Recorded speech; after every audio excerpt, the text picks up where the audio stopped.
देखिए बेटा, आज का टॉपिक है amperes circuital law.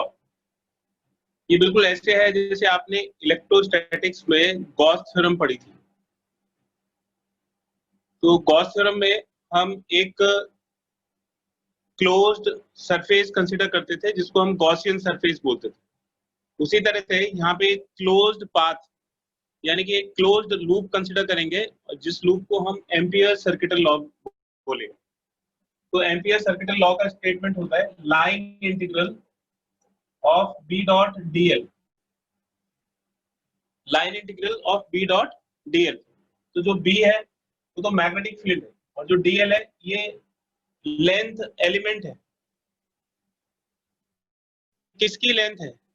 This is length of Amperian loop. जैसे कोई एम्पीरियन लूप हम कंसीडर करते हैं उसकी लेंथ होगी और इसकी वैल्यू होती है म्यू नॉट इंटू आई नेट। तो इसमें आई नेट को समझना है और एम्पीरियन लूप को समझना है कि एम्पीरियन लूप क्या होता है। देखिए, जैसे सपोज करिए कि ये कोई वायर है इसमें आई करंट है और इसके किसी पॉइंट पे हमें मैग्नेटिक फील्ड फाइंड करना है, मतलब ये वाला जो मैग्नेटिक फील्ड है ये फाइंड करना है। तो हम क्या करेंगे, इसके अराउंड एक एम्पीरियन लूप इस तरह से कंसीडर कर लेंगे। लूप ऐसा होना चाहिए कि ये इस करंट को कवर करे। तो ये एम्पीरियन लूप हो गया और इसका ये जो एरिया है ये इंपॉर्टेंट होता है। ठीक है, तो ये बिल्कुल ऐसे करंट एलिमेंट को इस तरह से कंसीडर करेंगे जैसे कपड़े में से धागा निकलता है। ठीक है, जैसे कपड़े से आप सिलते हो सुई से, तो जैसे सुई कपड़े में से आर पार हो जाती है, धागा कपड़े में से आर पार हो जाता है, उसी तरह से इस लूप के अक्रॉस ये करंट होगी और इस करंट को हम बोलेंगे current threaded the loop. Current threaded the loop. तो जो थ्रेड वर्ड है वो इसी को बताता है कि जैसे कपड़े में से धागा निकलता है उसी तरह से इस लूप के अंदर से ये करंट निकलेगी। ठीक है, अब नेट करंट का क्या मतलब है उसको समझिए कि ये जो डॉटेड में है ये एम्पीरियन लूप है और ये फिक्टिशियस है। एम्पीरियन लूप और ये फिक्टिशियस है, मतलब इमेजिनरी है। जिस तरह से गॉसियन सरफेस इमेजिनरी होती है उसी तरह से ये एम्पीरियन लूप भी इमेजिनरी होता है। तो जिस पॉइंट पे हमें मैग्नेटिक फील्ड फाइंड करना होता है उस पॉइंट से हम एक लूप कंसिडर करते हैं और वो लूप ऐसा होना चाहिए कि वो करंट एलिमेंट को कवर करे। जैसे कपड़े में से धागा निकलता है उस तरह से करंट इस लूप के अंदर से पार होनी चाहिए, क्रॉस जानी चाहिए। नेट करंट को समझेंगे कि नेट करंट का क्या मतलब होता है। यहाँ पे नेट करंट क्यों लिखा हुआ है उसका मतलब समझ लीजिए। जैसे सपोज करिए कि ये कोई एम्पीरियन लूप है, ये एम्पीरियन लूप है, इसमें एक वायर और एक ये दूसरा वायर है। इसमें I1 करंट ऊपर की तरफ है और इसमें I2 करंट ऊपर की तरफ। तो इसमें नेट करंट कितना हो, तो इसका नेट करंट हम लिखेंगे I net is equal to, अगर सेम डायरेक्शन में करंट है तो उन दोनों करंट को ऐड कर देंगे, या जितनी भी करंट है, 3 करंट है 4 करंट है, सबको ऐड कर देंगे तो ये I1 प्लस I2 हो जाएगा। एक और एग्जांपल देखिए, जैसे ये एम्पीरियन लूप हो गया और इसके अंदर से ये कई सारे वायर जा रहे हैं, सपोज करो 3 वायर जा रहे हैं। ये I1 करंट है, I2 की डायरेक्शन ऑपोजिट है, I2 नीचे की तरफ और I3 ऊपर की तरफ। तो एक लूप के अंदर से 3 वायर पास हो रहे हैं जिसमें एक में I1 करंट है, दूसरे में I2 ऑपोजिट डायरेक्शन में है और तीसरे में I3 करंट है। तो उसका नेट करंट कितना होगा, तो इसका नेट करंट हो जाएगा I net is equal to, ये I नेट हो जाएगा I1, फिर I2 की डायरेक्शन ऑपोजिट है तो माइनस I2 लिख देंगे। तो करंट अगर सेम डायरेक्शन में है तो ऐड करेंगे और ऑपोजिट डायरेक्शन वाले करंट को माइनस कर देंगे। तो ये I1 minus I2 plus I3 हो जाएगा। एक और एग्जांपल देखिए, जैसे ये सपोज करिए कोई लूप है और इसमें ये एक वायर है, ये दूसरा वायर है और ये तीसरा वायर। इसमें I1 करंट है, इसमें I2 करंट है और इसमें I3 करंट। तो इसका नेट करंट कितना होगा, तो इसका नेट करंट हो जाएगा I1 प्लस I2। I3 को कंसीडर नहीं करेंगे, जो लूप के बाहर करंट है, मतलब जो करंट लूप के अंदर से अक्रॉस नहीं जा रही है जैसे ये इसके एरिया में से पास हो रही है तो इनको तो काउंट करेंगे, और ये इसके एरिया के बाहर है, मतलब इस लूप के बाहर है, तो इसको इंक्लूड नहीं करेंगे। तो नेट करंट का मतलब है कि उस एरिया में से जो हमने एम्पीरियन लूप कंसीडर करा है उस एरिया में से कितनी करंट पास होती है, तो इसको हम बोलते हैं line integral over a close loop. ये क्लोज लूप को बताता है। तो line integral over a close loop between of dot product of magnetic field and length element. तो लेंथ एलिमेंट जैसे ये लूप है, इसका कोई एलिमेंट हम कंसीडर कर लेंगे तो ये लेंथ एलिमेंट हो जाएगा डीएल। और म्यू नॉट आई नेट आपको समझ में आ गया होगा क्या होता है। इसको हम बोलते हैं एम्पियर सर्किटल लॉ। और ये जो एम्पियर सर्किटल लॉ है, जिस तरह से हम गॉस लॉ को यूज करते हैं बिल्कुल उसी तरह से इसको यूज करेंगे। गॉस लॉ से इसका कंपैरिजन देखिए। इलेक्ट्रोस्टैटिक्स में जो गॉस लॉ होता था वो E dot D S is equal to Q enclosed divided by epsilon naught. तो इलेक्ट्रोस्टैटिक्स में और मैग्नेटिज्म में बहुत बहुत सिमिलरिटी है कि इलेक्ट्रिक फील्ड की जगह मैग्नेटिक फील्ड हो गया और सरफेस की जगह ये लेंथ एलिमेंट हो गया। 1/एप्सिलॉन नॉट, जहां पे भी 1/एप्सिलॉन नॉट आता है वहां पे म्यू नॉट आता है, तो 1/एप्सिलॉन नॉट की प्लेस पे म्यू नॉट, और करंट की प्लेस पे चार्ज इनक्लोज्ड आ गया।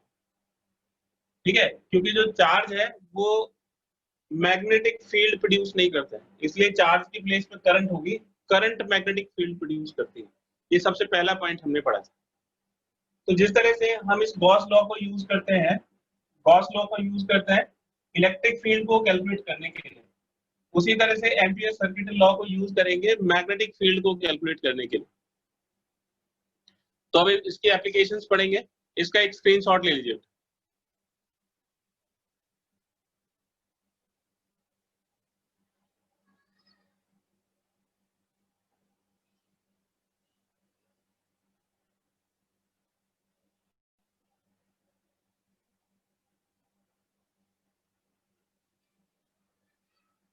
इसकी पहली एप्लीकेशन है कि अगर आपको एक इनफाइनाइटली लॉन्ग कंडक्टर दिया हुआ है तो उसका मैग्नेटिक फील्ड कितना हो। इनफाइनाइट लॉन्ग कंडक्टर, तो देखिए ये इनफाइनाइट लॉन्ग कंडक्टर है और इसका मैग्नेटिक फील्ड हमें निकालना है। तो मैग्नेटिक फील्ड ड्यू टू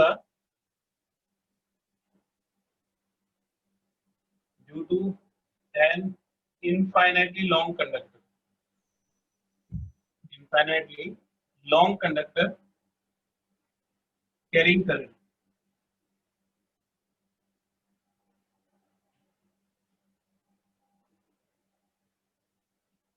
तो देखिए एक स्ट्रेट कंडक्टर है और इसकी डायरेक्शन वर्टिकली अपवर्ड है, मतलब ऊपर की तरफ वर्टिकली अपवर्ड, और हमें इसके अराउंड एक पॉइंट है r डिस्टेंस पे, एक पॉइंट है p जिसपे हमें इसका मैग्नेटिक फील्ड फाइंड करना है। ये पॉइंट दिया, तो हम इसमें एम्पियर सर्किटल लॉ लगाएंगे और इससे मैग्नेटिक फील्ड कैलकुलेट करेंगे कि मैग्नेटिक फील्ड कितना होगा। तो हमने इसके अराउंड एक सर्कुलर एम्पीरियन लूप कंसीडर कर लिया जो इस पॉइंट से पास होके जाता है और जो है इसको सिमेट्रिकली कवर करता है। ये जो लूप है ये हॉरिजॉन्टल प्लेन के अंदर है, मतलब ये लूप इस तरह से है, ये हॉरिजॉन्टल प्लेन है और इस प्लेन के अंदर ये लूप है, ये हॉरिजॉन्टल प्लेन के अंदर ये लूप है, और ये जो वायर है ये वर्टिकल डायरेक्शन में, मतलब इन दोनों में, इस प्लेन में और इस वायर में 90 डिग्री का एंगल, मतलब इस तरह से है जैसे ये ये तो एम्पीरियन, ये तो प्लेन हो गया हॉरिजॉन्टल, और ये आपका करंट कैरिंग कंडक्टर हो गया, तो ये इस पे 90 डिग्री का एंगल बनाएगा और इस प्लेन के ऊपर एक सर्कल है।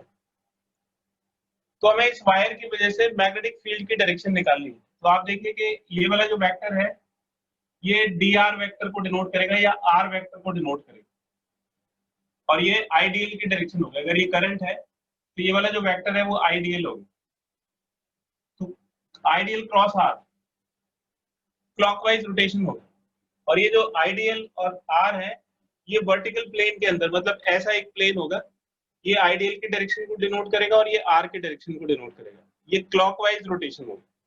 तो आईडीएल क्रॉस आर की जो डायरेक्शन होगी वो इसके परपेंडिकुलर अंदर की तरफ होगी, मतलब इस वाले वर्टिकल प्लेन के। तो हमने मैग्नेटिक फील्ड को इसके परपेंडिकुलर शो कर रहा है, ये आर के परपेंडिकुलर है और इस वाले के पैरेलल है, मतलब इस डायरेक्शन में होगा, हॉरिजॉन्टल डायरेक्शन में होगा। तो ये वर्टिकल प्लेन हो गया, इसमें ये आइडियल हो गया, ये आर हो गया, और जो मैग्नेटिक फील्ड है वो इस डायरेक्शन में है, परपेंडिकुलर टू द प्लेन। तो ये वाला जो वेक्टर है ये एक्चुअली बोर्ड के अंदर 90 डिग्री पे इसको डिनोट करता है, मतलब इस वाले प्लेन के परपेंडिकुलर ऐसे इसके मैग्नेटिक फील्ड की डायरेक्शन है। ठीक है, तो ये मैग्नेटिक फील्ड इसके टेंजेंट के अलोंग है और इसके प्लेन के पैरेलल है, मतलब हॉरिजॉन्टल डायरेक्शन में। ये वाला जो वेक्टर है ये हॉरिजॉन्टल डायरेक्शन में, ये मैग्नेटिक फील्ड को डिनोट करेगा। तो इसकी वजह से जो मैग्नेटिक फील्ड है वो perpendicular to the plane inwards होगा, perpendicular to the plane inwards यानी कि हॉरिजॉन्टल डायरेक्शन। अब अगर हम यहाँ पे इसका एक एलिमेंट लेंगे, ये जो एम्पीरियल लूप है अगर इसका एक एलिमेंट ले लें तो ये डायरेक्शन डीएल की भी होगी, तो डीएल और बी दोनों सेम डायरेक्शन में होंगे। ठीक है, आप अगर इस वाले पॉइंट पे, इस पॉइंट पे जिस पे मैग्नेटिक फील्ड आप दिखा रहे हो और यहीं पे आप इसका लूप का भी एक एलिमेंट लोगे छोटा सा, तो एक स्ट्रेट लाइन की तरह दिखेगा और इसकी टेंजेंट के अलोंग होगा, तो जिस तरफ मैग्नेटिक फील्ड होगा उसी तरफ लेंथ एलिमेंट भी होगा, यानी कि बी और डीएल दोनों सेम डायरेक्शन में होंगे। अब इसमें एम्पीरियल लूप लगाइए, एम्पीरियल सर्किटल लॉ, तो बी डॉट डीएल ये हो जाएगा mu naught into net current inclose by it. तो बी डॉट डीएल ये डॉट प्रोडक्ट करोगे तो B into DL into cos zero हो जाएगा, और जो नेट करंट इनक्लोज है ये एक ही वायर है इसके अंदर, तो नेट करंट आई हो, और ये एम्पीरियल लूप के अंदर लाई करते हैं, तो कॉस जीरो की वैल्यू 1 हो जाएगी, तो हो जाएगा बी डीएल कॉस जीरो 1 हो गया म्यू नॉट आई बी, और हम इस लेंथ एलिमेंट का इंटीग्रेशन करेंगे। तो जैसे डीएल एक लेंथ एलिमेंट है, ऐसे ऐसे एलिमेंट से ये पूरा लूप बना हुआ है, अगर इसको इंटीग्रेट कर दोगे तो डीएल का इंटीग्रेशन 2 पाई आर के इक्वल हो जाएगा, ये म्यू नॉट आई हो जाएगा, तो स्ट्रेट कंडक्टर का mu naught I upon 2 pi R हो जाएगा, ये इसका मैग्नेटिक फील्ड होगा। और जो डायरेक्शन है उसके लिए पूरी फिजिक्स, पूरे इसके चैप्टर के लिए करंट की वजह से जो मैग्नेटिक फील्ड होगा वो आइडियल क्रॉस आर के अलोंग, तो जो मैग्नेटिक फील्ड है that is directed along ideal cross R, ideal cross R यानी कि परपेंडिकुलरली इनवर्स होगा। तो इसका सीधा सा कॉन्सेप्ट ये है कि अगर वायर के राइट हैंड साइड में है, जैसे सपोज करिए कि ये कोई वायर है, ये करंट की डायरेक्शन होगा, अगर आपने अपना फेस करंट की तरफ करा हुआ है तो राइट हैंड साइड की तरफ मैग्नेटिक फील्ड परपेंडिकुलरली इनवर्स होगा और लेफ्ट हैंड साइड की तरफ मैग्नेटिक फील्ड आउटवर्ड्स होगा। करंट की डायरेक्शन मैंने ऐसे कर, तो आप अपना फेस अगर करंट की डायरेक्शन में रखोगे तो आपके लेफ्ट हैंड साइड की तरफ आउटवर्ड्स मैग्नेटिक फील्ड होगा और राइट हैंड साइड की तरफ इनवर्ड्स मैग्नेटिक फील्ड होगा, और ये क्लोज लूप बनाएगा, मतलब एक ऐसा सर्कल होगा जिसमें मैग्नेटिक फील्ड लाइंस इधर से एंटर करेंगी, इस वायर को कवर करेंगे और इधर से बाहर निकलेंगे, मतलब ये मैग्नेटिक फील्ड इस तरह से होगा, इस वायर को कवर करेगा, यहाँ से मैग्नेटिक फील्ड लाइन बाहर निकलेगी, यहाँ से अंदर जाएगी, फिर ऐसे सर्कुलर लूप बनाएगी। तो वायर को कवर करते हुए आपका मैग्नेटिक फील्ड होगा और ये मैग्नेटिक फील्ड की वैल्यू आएगी B is equal to mu naught I upon 2 pi R. इसका एक स्क्रीनशॉट ले लीजिए।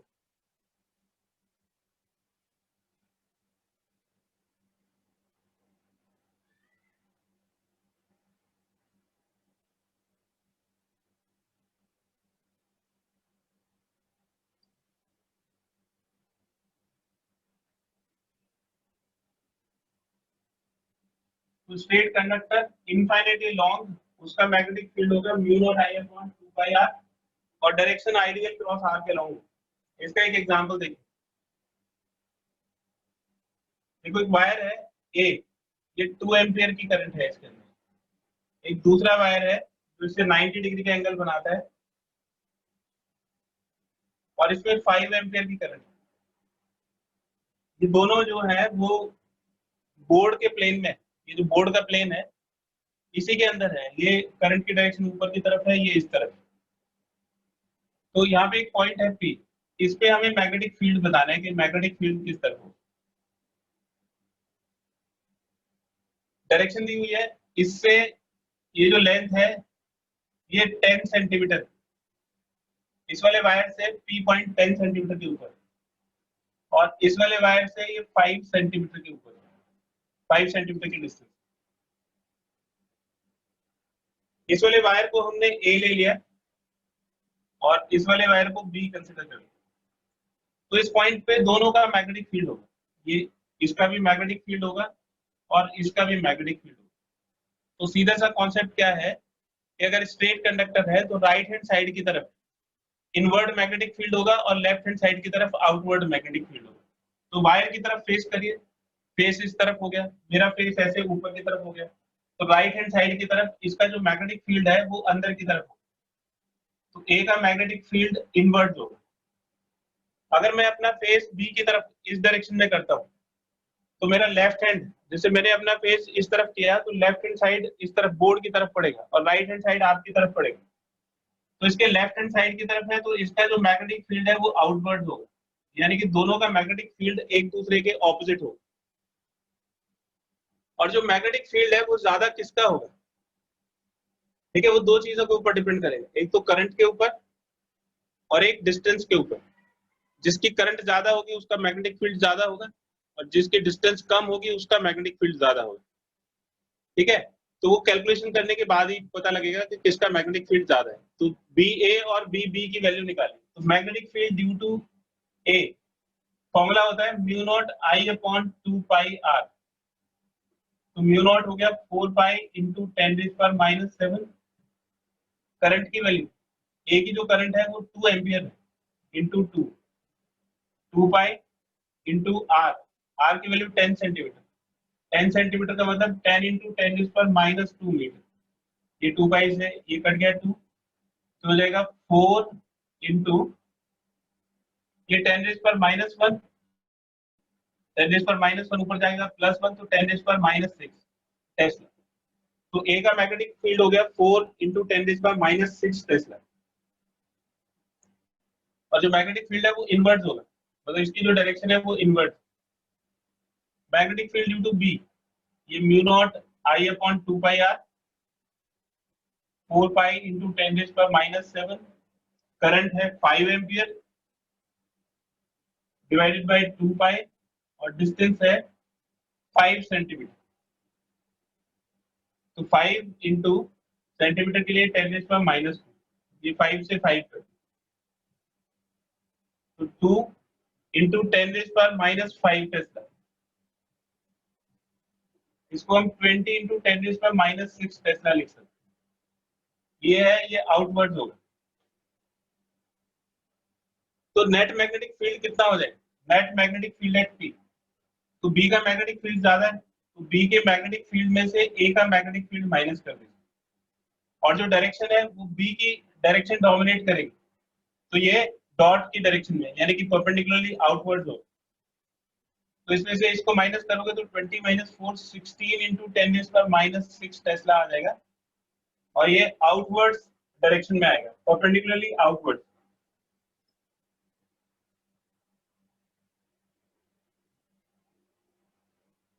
Outward to the plane. तो जिस प्लेन में ये दोनों वायर्स हैं उस प्लेन के परपेंडिकुलरली आउटवर्ड, यानी कि मैग्नेटिक फील्ड इस पॉइंट पे आपकी तरफ हो।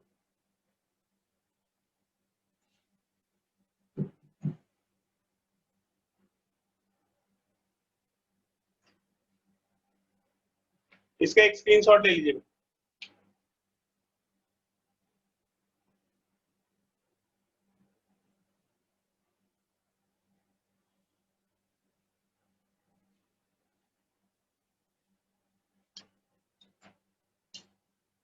अब देखिए, अब जो मैं करा रहा हूँ वो इसके अंदर नहीं है, मतलब नोट्स के अंदर नहीं दिया हुआ है। नोट्स के अंदर वो एक क्वेश्चन के फॉर्म में दिया हुआ है।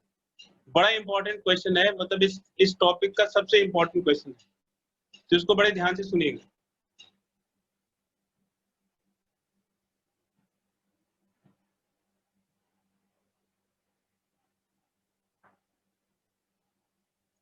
Magnetic field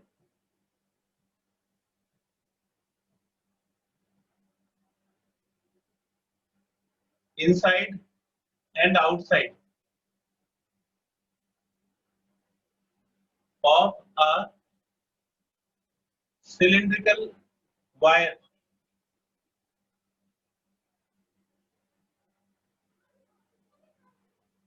carrying current। तो अगर कोई वायर है, सिलिंड्रिकल शेप का वायर है और उसके अंदर करंट है, तो उसका मैग्नेटिक फील्ड वायर के अंदर कितना होगा और वायर के बाहर कितना होगा। जैसे सपोज करिए कि ये कोई वायर है, सिलिंड्रिकल वायर, ये इसका क्रॉस सेक्शन है, और long wire, long cylindrical wire, ठीक है। तो इसमें जो करंट है वो टोटल करंट आई दी हुई है, ये नेट करंट है इसके क्रॉस सेक्शन में से, ये इसका क्रॉस सेक्शन हो गया, और ये टोटल करंट आई दी हुई, ये इसका एक्सिस है, this is axis of the wire, ठीक है। अब इसके जो पॉइंट्स है उनको हम बनाते हैं। ये पॉइंट हमने सपोज किया इनसाइड द वायर एक पॉइंट है P, इस पॉइंट पे हमें मैग्नेटिक फील्ड फाइंड करना है। एक आउटसाइड द वायर पॉइंट है Q, इस पे हमें मैग्नेटिक फील्ड फाइंड करना है, ठीक है। तो पहले P पे मैग्नेटिक फील्ड फाइंड करते हैं। तो यहाँ से P से जाता हुआ हमने एक एम्पीरियन लूप बनाया, ये एक एम्पीरियन लूप हो गया, और इसकी जो डिस्टेंस है वो हमने R ले ली, ये R, और इसका जो रेडियस दिया हुआ है वो कैपिटल R। तो जो P पॉइंट पे एट P R की जो वैल्यू है, यानी कि इसके एक्सिस से जिस पॉइंट पे हमें मैग्नेटिक फील्ड फाइंड करना है, उसकी जो डिस्टेंस है वो रेडियस से कम है, यानी कि स्मॉल r कैपिटल R से कम है। तो ये जो क्रॉस सेक्शन एरिया है, ये इसके लूप के अंदर जो एरिया होगा वो इस सारी करंट को एनक्लोज नहीं करेगा। तो इसके अंदर से जो पास होने वाली करंट है, ये करंट I के बराबर नहीं हो, उससे कुछ कम हो। तो हमें पहले करंट कैलकुलेट करनी है कि P पॉइंट पे जो एम्पीरियन लूप हमने R पे स्मॉल r डिस्टेंस पे जो एक लूप कंसिडर करा है स्मॉल r रेडियस का, उसके अंदर से कुल कितनी करंट पास होगी। इस करंट को हमने I डैश सपोज कर लिया कि ये वाली जो करंट है वो I डैश है, जो इस लूप के अंदर से जाती है। Current threading the Amperian loop, threading the Amperian loop, तो इसके अंदर से कुल कितनी करंट जाएगी उसको हमने I डैश लिख दिया। तो करंट किसके अकॉर्डिंग डिस्ट्रीब्यूट हो रही है, देखिए यहाँ पे एक क्रॉस सेक्शन एरिया है और यहाँ पे क्रॉस सेक्शन एरिया है। तो एरिया वाइज करंट को हम डिस्ट्रीब्यूट करेंगे कि अगर इतने एरिया में I करंट होगी तो इतने एरिया में करंट कितनी होगी। तो आप देखिए कि अगर area pi into capital R square के बराबर है, मतलब ये टोटल इसकी रेडियस R है, तो एरिया अगर पाई R स्क्वायर के इक्वल है तो करंट कितनी होगी, I is equal to I, तो करंट I के इक्वल। और अगर एरिया पाई इंटू एरिया अगर 1 होगा तो करंट कितनी होगी, करंट हो जाएगी I upon pi R square. और अगर area pi small r square के इक्वल होगा तो करंट कितनी हो जाएगी, I upon pi R square into small pi R square. ये बिल्कुल यूनिटरी मेथड है, तो I into R square divide by capital R square. तो अगर इस लूप के अंदर से I करंट पास होती है तो इस लूप के अंदर से I into small r square divide by capital R square current pass होगी। ये I करंट इसके थ्रू पास हो रही है, इस वाले पॉइंट पे ये मैग्नेटिक फील्ड और DL ये दोनों सेम डायरेक्शन में होंगे, मैग्नेटिक फील्ड की और DL की डायरेक्शन सेम होगी। ये मैग्नेटिक फील्ड हो गया, ये DL हो, DL इस लूप का एक एलिमेंट है, ये परपेंडिकुलर टू द प्लेन होगा, ये I की डायरेक्शन हो गई, ये R की, तो परपेंडिकुलर टू द प्लेन मतलब अंदर की तरफ मैग्नेटिक फील्ड होगा।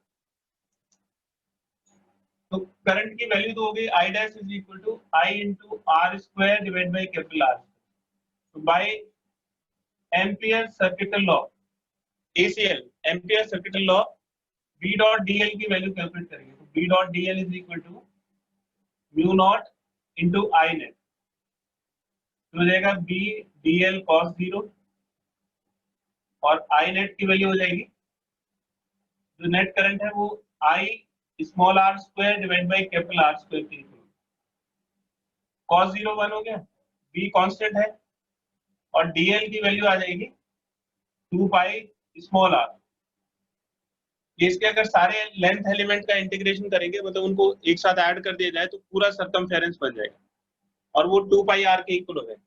And this is equal to mu naught into I into R square divided by capital R square. तो अब देखिए इस वाले स्मॉल आर से इस वाले स्मॉल आर की पार कट जाएगी और बी की वैल्यू हो जाएगी mu naught I upon into R upon 2 pi into capital R square. ये इसका फॉर्मूला होगा मैग्नेटिक फील्ड। तो आप देखिए कि जो मैग्नेटिक फील्ड है वो रेडियस के डायरेक्टली प्रोपोर्शनल। एक्सिस पे स्मॉल आर की वैल्यू कितनी होगी, ये जो एक्सिस है इस पे स्मॉल आर की वैल्यू 0 हो जाएगी। तो अगर स्मॉल आर को 0 पुट करेंगे तो मैग्नेटिक फील्ड 0 हो जाएगी। यानी कि वायर के एक्सिस पे मैग्नेटिक फील्ड 0 होता है, इस वाले एक्सिस पे मैग्नेटिक फील्ड 0 होगा। अब यहाँ से जैसे जैसे आप एक्सिस से आगे चलेंगे वैसे वैसे आर की वैल्यू इंक्रीज होती चली जाएगी और मैग्नेटिक फील्ड भी इंक्रीज होगा। तो स्मॉल आर के बढ़ने पे मैग्नेटिक फील्ड इंक्रीज होगा। अब क्यू पॉइंट पे आ जाइए, क्यू पॉइंट पे निकालते हैं मैग्नेटिक फील्ड कितना होगा। तो इस तरफ मैं कर रहा हूँ क्यू पॉइंट के लिए एट क्यू। तो क्यू पॉइंट पे जब आप एक एम्पीरियन लूप कंसीडर करोगे इस तरह से, तो ये पूरे वायर को कवर कर लेगा और जब ये पूरे वायर को एम्पीरियन लूप कवर कर लेगा तो उसमें टोटल करंट आ जाएगी। तो क्यू पे जब आप एम्पियर सर्किटल लॉ लगाओगे बाई ACL, तो ये हो जाएगा B dot D L is equal to mu naught I net. और बी डॉट डी एल का इंटीग्रेशन बिल्कुल उसी तरह से बी डी एल कॉस 0 और आई नेट की वैल्यू आई के इक्वल हो जाएगी, यानी कि म्यू नॉट इंटू आई के इक्वल आ जाएगी। बी डी एल का इंटीग्रेशन करोगे 2 पाई स्मॉल आर। अब की बार जो स्मॉल आर है, स्मॉल आर वो कैपिटल आर से बड़ा है, small R is greater than capital R, और ये हो गया म्यू नॉट आई के।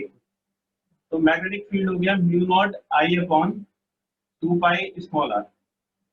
ये बाहर का मैग्नेटिक फील्ड। ये अभी हमने थोड़ी देर पहले भी प्रूव किया कि जो मैग्नेटिक फील्ड है वो mu naught I upon 2 pi R के इक्वल होगा वायर की वजह से। तो वायर के बाहर जो मैग्नेटिक फील्ड है वो उतना होगा, वायर के अंदर मैग्नेटिक फील्ड इतना होगा, और एक्सिस के ऊपर जो नेट मैग्नेटिक फील्ड है, एक्सिस के ऊपर नेट मैग्नेटिक फील्ड 0 होगा। तो यहाँ पे देखिए, यहाँ पे जो मैग्नेटिक फील्ड है वो आर के इनवर्सली प्रोपोर्शनल होगा, B is inversely proportional to R. तो आप अगर इसका ग्राफ बनाओगे डिस्टेंस के रिस्पेक्ट में, डिस्टेंस फ्रॉम एक्सिस, तो देखिए ये जो एक्स एक्सिस है ये आर को डिनोट करता है। R is what, distance of the point from axis of the conductor. तो जो सिलिंड्रिकल वायर है उसके एक्सिस से पॉइंट की कितनी डिस्टेंस है वो स्मॉल आर। ये कैपिटल आर मतलब रेडियस, सरफेस के ऊपर स्मॉल आर कैपिटल आर के इक्वल हो जाएगा। ये मैग्नेटिक फील्ड है, वाई एक्सिस मैग्नेटिक फील्ड को डिनोट करता है। एक्सिस पे आर की वैल्यू 0 होगी और जब आर 0 हो जाएगा तो मैग्नेटिक फील्ड 0 हो जाएगा, मतलब यहाँ से स्टार्ट हो। फिर मैग्नेटिक फील्ड इसके अंदर, मतलब जब तक स्मॉल आर की वैल्यू कैपिटल आर के इक्वल नहीं हो जाती, जब तक मैग्नेटिक फील्ड आर के डायरेक्टली प्रोपोर्शनल रहेगा, मतलब जैसे जैसे आर बढ़ेगा वैसे वैसे मैग्नेटिक फील्ड बढ़ेगा। तो यहाँ से एक स्ट्रेट लाइन बन जाती है, ये स्ट्रेट लाइन बन।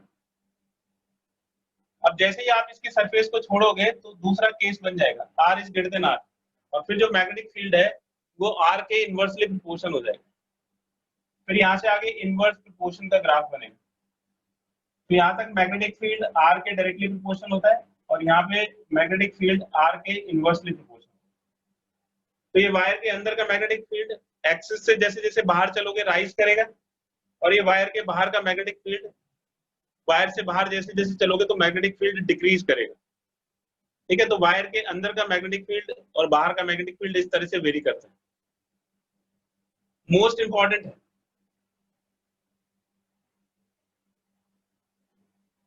इसका एक स्क्रीनशॉट ले लीजिए।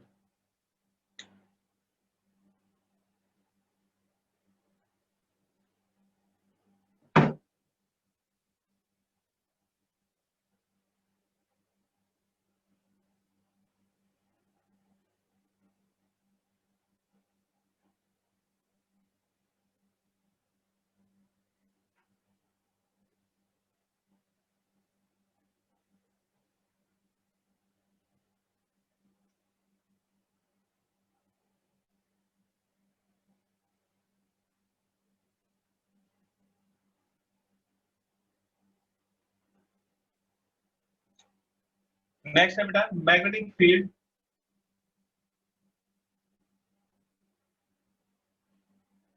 Due to a straight long solenoid.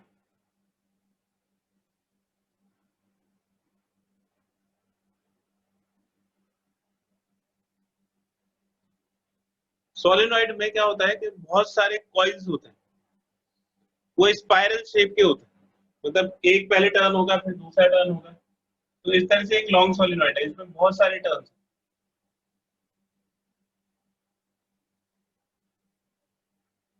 और इसकी वजह से हमें मैग्नेटिक फील्ड फाइंड करना है। सपोज करो इस एंड से करंट आई एंटर करती है और इस एंड से करंट आई निकल जाती है। इसमें आपको क्या क्या चीज दी हुई होती है, इसमें एन दिया हुआ होता है, स्मॉल एन। स्मॉल एन की वैल्यू दी हुई होती है, ये होता है N divided by L. N divided by L, इसका मतलब होता है number of turns per unit length. Number of turns और ये लेंथ ऑफ सोलेनॉइड।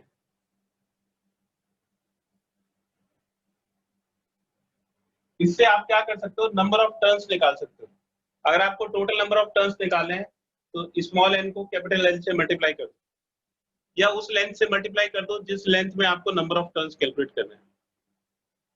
अब देखिए कि इसके कोर में यानी कि इसके एक्सिस पे हमें मैग्नेटिक फील्ड फाइंड करना है वेल इनसाइड, मतलब यहाँ पे हमें मैग्नेटिक फील्ड फाइंड करना है कि इसके अंदर, इसके कोर में, इसके एक्सिस पे कितना मैग्नेटिक फील्ड होगा। लॉन्ग सोलेनॉइड है और उसके मिडिल में हमें मैग्नेटिक फील्ड फाइंड करना है। तो हम क्या करेंगे, यहाँ से एक एम्पीरियल लूप कंसीडर कर लेंगे। ये हमने एक एम्पीरियल लूप कंसीडर कर लिया। ये क्लोज लूप होना चाहिए, इसका सर्कुलर होने का मतलब कोई वो नहीं है कि सर्कुलर ही होना चाहिए, ये किसी भी तरह का लूप हो सकता है। तो यहाँ हमने इसको रेक्टेंगुलर लूप कंसीडर कर लिया। तो यहाँ पे देखिए कि ये जो लूप है इसको हमने नाम दिया PQRS, ये एम्पीरियल लूप। और ये जो P से Q तक की जो लेंथ है इसको स्मॉल l से डिनोट कर, ये स्मॉल l। ठीक है, तो इसमें हमें करंट कैलकुलेट करना है। आप जब ये फॉर्मूला लगाओगे B dot DL is equal to mu naught I net, तो हमें कैलकुलेट करना है कि इस लूप के अंदर से कुल कितनी करंट, नेट करंट कितनी होगी। तो आप इस सर्कुलर एक लूप को कंसीडर करिए। ये यहाँ से सपोज करो ये करंट ऐसे जा रही है, ये इस वाले पॉइंट को और इस वाले पॉइंट को कंसीडर करो। तो देखो ये लूप का पीछे का हिस्सा है ना, ये मैंने डॉटेड बना दिया और ये आगे का हिस्सा है। तो ये करंट ऐसे आ रही है इस तरह, ये करंट बाहर निकल रही है और ये लूप को हमने क्रॉस कर दिया, उधर से करंट जा रही है। तो इस वाले लूप में जैसे ये सपोज करिए कि ये एम्पीरियल लूप हो गया, ये एम्पीरियल लूप। अब इसके अंदर क्या हो रहा है कि वो जो लूप है ये ऐसे बाहर से जा रहा है और अंदर से, इसके अंदर से करंट को बाहर लेके जा रहा है। तो लूप के अंदर, एम्पीरियल लूप के अंदर जो इसका ये वायर है इसमें करंट की डायरेक्शन बाहर की तरफ निकल रही है। फिर दूसरा टर्न बन रहा है, वो बाहर से ऐसे अंदर की तरफ जाएगा, फिर करंट ऊपर की तरफ जाएगी। तो लूप के अंदर जो करंट है, ये लूप के अंदर जो करंट है वो हमेशा बाहर की तरफ आ रही है ना, ये पीछे वाला हिस्सा है, इससे करंट बाहर की तरफ निकल रही है।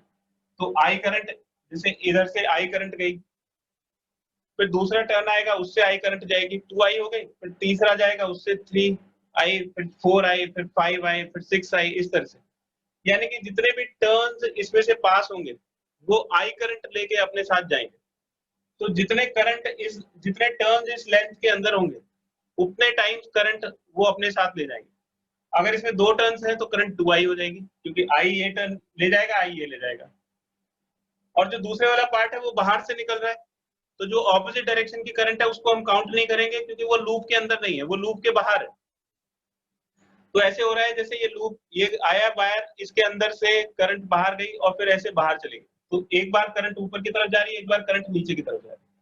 हम सिर्फ ऊपर वाली करंट को काउंट करेंगे, जो नीचे करंट जा रही है वो लूप के बाहर है, इसलिए उसको कंसीडर नहीं करेंगे। तो एम्पीरियल लूप के अंदर जितने भी वायर्स होंगे वो सब एक ही डायरेक्शन में करंट को लेके जाएंगे, इसलिए वो सारी करंट ऐड हो जाएंगी। तो नेट करंट कितना हो जाएगा, ये नेट करंट हो जाएगा म्यू नॉट आई नेट की वैल्यू हो जाएगी number of turns into I, जितने भी नंबर ऑफ टर्न्स इसके अंदर होंगे। और नंबर ऑफ टर्न्स का क्या फॉर्मूला होगा, स्मॉल एन इंटू एल। तो म्यू नॉट स्मॉल एन और लेंथ इसमें स्मॉल एल दी हुई है तो ये स्मॉल एल होगा, तो कैपिटल एन की वैल्यू होगी। तो अगर हमें इसमें नंबर ऑफ टर्न्स निकालने हैं एल लेंथ के अंदर तो ये फॉर्मूला लगेगा और एन की वैल्यू एन इंटू एल हो जाएगी। तो net current N into L into I हो जाएगा, जिसमें स्मॉल एन का मतलब है number of turns per unit length. अब ये तो क्लोज लूप है, इस क्लोज लूप के हम 4 पार्ट कर देंगे। बी डॉट डी एल, ये जो पहला पार्ट है वो पी से लेके क्यू तक है।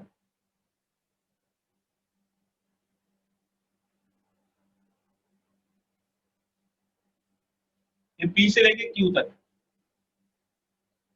फिर बी डॉट डी एल, अभी क्लोज नहीं लिखेंगे क्योंकि ये पूरा पाथ नहीं है, हमने इसके पार्ट कर दिए तो ये राउंड नहीं लगाएंगे इसके अंदर। तो ये बी डॉट डी एल ये क्यू से लेके आर तक। फिर बी डॉट डी एल ये आर से लेके एस तक। फिर बी डॉट डी एल और ये एस से लेके पी तक। तो क्लोज लूप को हमने ब्रेक कर लिया और इसकी वैल्यू हो जाएगी म्यू नॉट और कैपिटल एन की value N L into I. तो small N N upon L, तो कैपिटल एन की वैल्यू हो जाएगी एन इंटू एल। ये नंबर ऑफ टर्न्स होगा, number of turns in length L. तो एल लेंथ के अंदर कितने टर्न्स होंगे वो। अब देखिए B dot D L P से क्यू तक, तो जो जिस डायरेक्शन में डीएल है उसी डायरेक्शन में मैग्नेटिक फील्ड भी होगा, है ना। क्योंकि अगर आप एक सर्कुलर लूप लेते हैं, देखिए बी से डीएल तक, बी और डीएल दोनों सेम डायरेक्शन में है तो इनके बीच में 0 डिग्री का एंगल होगा। फिर क्यू से लेके आर तक डीएल की डायरेक्शन ऐसे होगी और बी इस डायरेक्शन में होगा, तो दोनों के बीच में 90 डिग्री का एंगल हो जाएगा। तो 90 डिग्री में डॉट प्रोडक्ट 0 होता है, तो बी डीएल के परपेंडिकुलर होगा। और यहाँ पे एस से लेके आर तक भी 0 मैग्नेटिक फील्ड होगा। आप जैसे ही सोलेनॉइड के जस्ट आउटसाइड जाएंगे, जैसे ये सोलेनॉइड है इसके जस्ट आउटसाइड मैग्नेटिक फील्ड 0 होगा। क्यों होगा 0, देखो ये जो मैग्नेटिक फील्ड है ये क्लोज लूप बनाएगा। लॉन्ग सोलेनॉइड है तो ऐसे एक बड़ा लूप बनेगा और just outside the solenoid magnetic field 0, तो एसआर वाले पोर्शन में मैग्नेटिक फील्ड नहीं होगा। और जो रीजन इसका है वही रीजन इसका है, डीएल और बी में 90 डिग्री का एंगल है, तो पी से लेके एस तक बी और डीएल एक दूसरे के परपेंडिकुलर होंगे, तो ये भी 0 हो जाएगा because B is perpendicular to DL. और ये हो जाएगा mu naught into NL into I के इक्वल। अब देखिए ये जो मैग्नेटिक फील्ड है बी, ये एज इट इज रहेगा और डीएल का इंटीग्रेशन पी से क्यू तक, तो पी से लेके क्यू तक डीएल का इंटीग्रेशन एल के इक्वल आ जाएगा। तो डीएल का इंटीग्रेशन एल हो जाएगा प्लस 0 प्लस 0 प्लस 0 और ये mu naught into N into L into I, ये एल से एल कट जाएगा। तो बी हो जाएगा mu naught into small N into capital I, ये इसका मैग्नेटिक फील्ड होगा। तो well inside the solenoid, solenoid के अंदर जो मैग्नेटिक फील्ड है वो म्यू नॉट एन आई के इक्वल होता है। इसमें एक और चीज का ध्यान रखेंगे कि एंड्स पे मैग्नेटिक फील्ड कितना होता है। यहाँ पे अगर मैग्नेटिक फील्ड निकालोगे तो mu naught N I by 2 होगा, और यहाँ पे अगर मैग्नेटिक फील्ड निकालोगे तो यहाँ पे भी जो मैग्नेटिक फील्ड है वो mu naught N I by 2 होगा। तो सोलेनॉइड के मिडिल में magnetic field mu naught N I होता है और एंड्स पे magnetic field mu naught N I by 2 होता है। तो अगर लॉन्ग सोलेनॉइड है और उसके मिडिल में आप मैग्नेटिक फील्ड निकालोगे एक्सिस के ऊपर, तो mu naught into small N into capital I होगा। स्मॉल एन का मतलब होता है number of turns per unit length, capital N का मतलब होता है नंबर ऑफ टर्न्स। तो अगर आपको ये दिया हुआ है, सपोज करो कि इसमें 500 टर्न्स है, 500 टन है और इसकी लेंथ है 20 सेंटीमीटर। तो इसकी वैल्यू क्या हो जाएगी? इसकी वैल्यू हो जाएगी 500/20 इंटू 10⁻²। ठीक है, तो ये 20 से इसको कैंसिल करोगे 2500 टन पर मीटर, ये स्मॉल एन की वैल्यू हो जाएगी। तो स्मॉल एन आपको कैलकुलेट करना पड़ता है, और अगर पर मीटर दिया हुआ है पहले से ही तो ठीक है। तो इसको अच्छी तरह से समझ लीजिए कि स्मॉल एन का मतलब क्या होता है। स्मॉल एन का मतलब होता है number of turns per unit length. इसका एक स्क्रीनशॉट ले लीजिए।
Magnetic field due to toroid.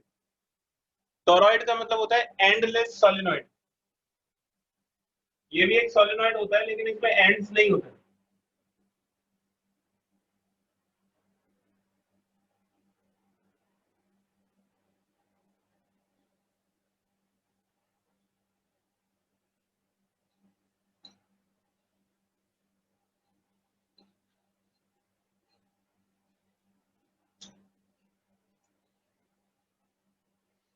देखिए इस तरह की एक सर्कुलर सोलेनॉइड होती है, इसमें ये करंट ऐसे एंटर करेगी और फिर ऐसे एग्जिट कर देगी। तो इसमें देखिए कि ये तो इसकी इनर रेडियस है R1, ये इसकी आउटर रेडियस R2, और यहाँ पे हमने ये एक एम्पीरियल लूप कंसीडर कर लिया। ये इसकी मीन रेडियस है स्मॉल r। तो स्मॉल r की वैल्यू हम कैसे निकालते हैं? R1 प्लस R2/2 से। अब इसके अंदर देखिए कि किसी सर्कुलर लूप का जो मैग्नेटिक फील्ड होता है वो perpendicular to the plane of the loop होता है। तो यहाँ पे अगर मैग्नेटिक फील्ड देखोगे तो ये मैग्नेटिक फील्ड इस डायरेक्शन में जाएगा, हर एक लूप के एक्सिस की तरफ, यानी कि एम्पीरियल लूप के पैरेलल हो। तो जो मैग्नेटिक फील्ड है that is parallel to amperial loop everywhere. तो आप जब इसमें एम्पियर सर्किटल लॉ लगाओगे, by ampere circuital law, B dot DL किसके बराबर हो जाएगा? तो बी डॉट डीएल हो जाएगा mu naught into net current. तो जो बी डॉट डीएल है इसकी वैल्यू तो हो जाएगी बी डीएल कॉस थीटा, और जो नेट करंट है वो हो जाएगा स्मॉल एन इंटू एल, ये टोटल नंबर ऑफ टर्न्स हो गए इंटू आई। तो ये जो एम्पीरियल लूप की लेंथ है टोटल, उसमें कितने टर्न उसके अंदर एंटर करेंगे। तो वही सिचुएशन यहाँ पे भी है कि जैसे करंट इसके अंदर एंटर कर रही है, एग्जिट बाहर से कर रही है, तो करंट की डायरेक्शन लूप के अंदर एक ही तरफ होगी और लूप के बाहर उससे ऑपोजिट होगी। बाहर से हमें कोई मतलब नहीं है, तो हमें नंबर ऑफ टर्न्स एनएल होगा, और इसकी जो लेंथ है वो किसके बराबर हो जाएगी? बी डीएल का इंटीग्रेशन 2πr हो जाएगा, cos 0 की वैल्यू 1, और ये जो एल है ये भी 2πr के इक्वल हो जाएगा एम्पीरियल लूप की लेंथ। तो एम्पीरियल लूप की लेंथ में कितने टर्न्स होंगे? n इंटू 2πr के बराबर हो जाएगा, और ये आई होगा, ये 2πr से 2πr कट जाएगा, और b की वैल्यू हो जाएगी mu naught into small N into small I, capital I. तो इसके एक्सिस पे मैग्नेटिक फील्ड हर एक पॉइंट पे कितना होगा? म्यू नॉट एन आई के बराबर होगा। अब इसमें दो बड़ी इंपॉर्टेंट चीजें हैं। ये जो खाली स्पेस है बीच में, जो खाली space, magnetic field empty space inside torrid, empty space inside toroid zero होता है। तो अगर इसके यहाँ अंदर मैग्नेटिक फील्ड देखोगे तो जीरो होगा। क्यों जीरो होगा? क्योंकि अगर यहाँ पे हम कोई एम्पीरियल लूप बनाते हैं तो उसमें कोई करंट नहीं आएगी, क्योंकि उसके अंदर नेट करंट जीरो होगा। तो देखिए करंट सिर्फ सोलेनॉइड के अंदर है, टोरॉइड के अंदर है। अगर आप इसके बीच में जो खाली स्पेस है उसके अंदर देखोगे, आप कोई एम्पीरियल लूप बनाओगे तो उसके अंदर कोई करंट नहीं होगा। तो नेट करंट जो एम्पीरियल लूप से थ्रेड करेगी वो जीरो हो जाएगी। और अगर नेट करंट जीरो हो गई तो मैग्नेटिक फील्ड भी, ये जो खाली स्पेस है इस पे जीरो हो जाएगी। और ये जो बाहर है outside the toroid, magnetic field outside the toroid, वो भी जीरो होगा, क्योंकि उसमें भी नेट करंट जीरो हो जाएगी। अच्छा, उसमें नेट करंट क्यों जीरो हो जाएगी उसको समझने की जरूरत है। ये जो एरिया है इसके अंदर तो करंट है, ये करंट पास हो रही है, तो नेट करंट जीरो कैसे हो गई? उसका कारण ये है कि ये जो लूप है ये एक बार तो करंट लेके जाएगा अंदर की तरफ, और एक बार जब बाहर निकलेगा तो बाहर की तरफ, तो ऑपोजिट डायरेक्शन में करंट हो जाएगी। तो ये जो सर्कुलर लूप है, ये जैसे एम्पीरियल लूप तो ऐसे हो गया, हॉरिजॉन्टल डायरेक्शन में तो एम्पीरियल लूप हो गया, और उसके अंदर जो टोरॉइड है वो इस तरह से बन रही है। तो इसलिए जितनी करंट अंदर लेके जाएगी उतनी करंट बाहर से, जैसे ये एक सर्किल बनेगा ऐसे, तो ये करंट अंदर ऐसे एंटर करेगी और फिर ऐसे बाहर निकलेगी। तो एक तरफ करंट की डायरेक्शन डाउनवर्ड होगी और दूसरी तरफ से करंट की डायरेक्शन अपवर्ड हो जाएगी। तो एक ही लूप एक बार करंट अंदर लेके जाएगा, एक बार करंट बाहर लेके जाएगा, तो वो दोनों करंट एक दूसरे को कैंसिल कर देंगे। इसी तरह से हर एक लूप की करंट दो ऑपोजिट एंड पे कैंसिल हो जाएगी, एक बार अंदर जाएगी एम्पीरियल लूप के, एक बार बाहर आएगी। तो एक पॉजिटिव एक नेगेटिव दोनों एक दूसरे को कैंसिल कर देंगे। तो क्योंकि नेट करंट इस केस में भी जीरो होगी, इसलिए अंदर भी मैग्नेटिक फील्ड जीरो होगा, बाहर भी मैग्नेटिक फील्ड जीरो होगा, सिर्फ इसकी कोर के अंदर होगा। और इसके कोर के अंदर जो मैग्नेटिक फील्ड होगा वो mu naught into small N into capital I के इक्वल होगा। जो स्मॉल एन है वो number of turns per unit length को बताता है। इसका एक स्क्रीनशॉट ले लीजिए।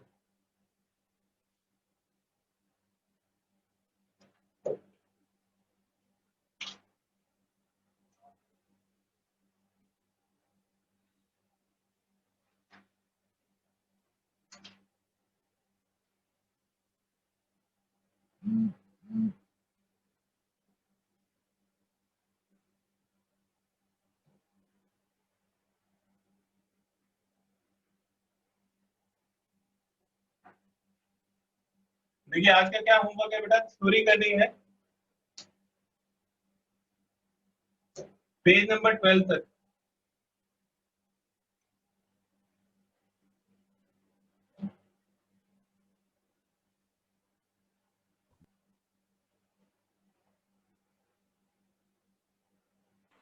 Thank you sir. Thank you sir. अभी और बता रहा हूँ होमवर्क, एक मिनट रुको। क्विज करनी है 1 से लेकर 5 तक।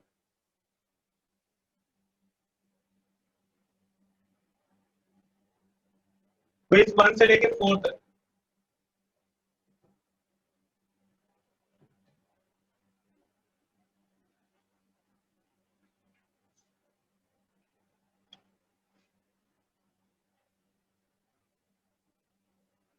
ठीक है बेटा, ये इतना काम करना है। थ्योरी पेज नंबर 12 तक और क्विज 1 से लेकर 4 तक।